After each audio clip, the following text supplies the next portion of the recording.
All right, so like I said, blind tasting trivia today. Put your answers in the chat box if you can.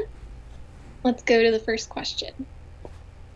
Which of these red grapes is least likely to make a full-bodied wine from Chile? Cabernet Sauvignon from Colchagua, Merlot from Central Valley, Syrah from Casablanca. All right, we got the Jeopardy music going. So we're counting that down. Hello to everyone from all over. I see people joining us from France, Central Illinois, Boston, Romania, UK, Hungary, Brazil. So hello everyone, and thanks so much for joining us today. All right, so music stopped, and we have most of the people saying B, so Merlot from Central Valley, with a couple of votes for Syrah from Casablanca as well. All right, those of you who said Syrah from Casablanca are correct. So Merlot, even though it usually tends to be, maybe medium plus body, when it's from the hot climate in Central Valley, Chile, it tends to produce full-bodied wines. Now, Syrah and Casablanca, because of the cooling influences there, Syrah tends to have a somewhat lighter style body. All right, nice work, folks. Okay.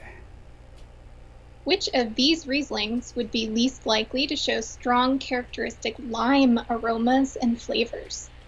A. Rheingau Riesling, B. Clare Valley Riesling, or C. Nelson Riesling?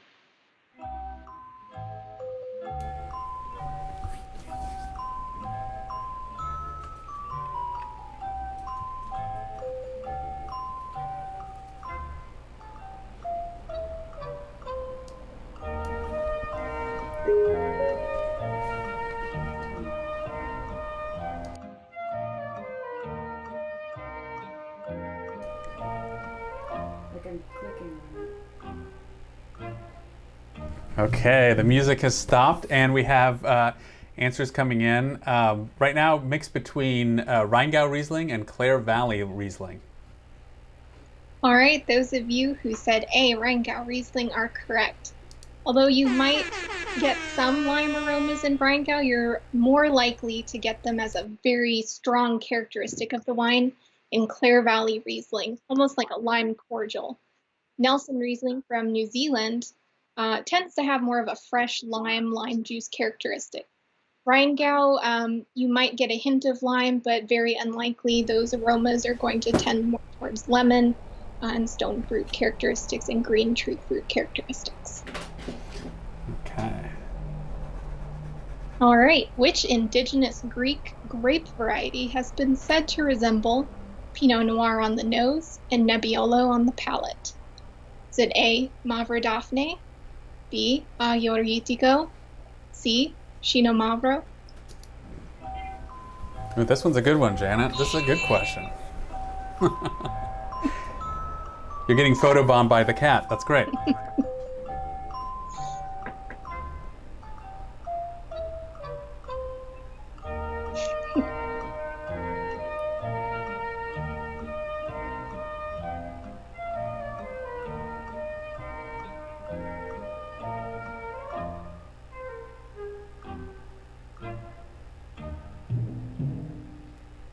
Okay, so we have votes here.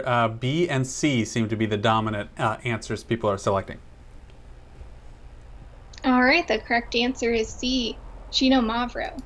So Chino Mavro does have that red fruit characteristic, raspberry, red cherry characteristic of Pinot, and can often have that herbal, earthy quality that you can get from some old world Pinots as well.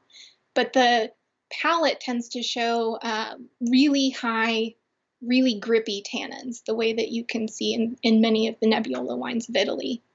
Aglio, it can show some red fruit characteristic, but its tannins are going to be softer, not quite as high, in the same for Mavro Daphne, which actually shows more dark fruited characteristics and a softer tannin profile. Great. So congratulations to all your smarty pants out there that chose C.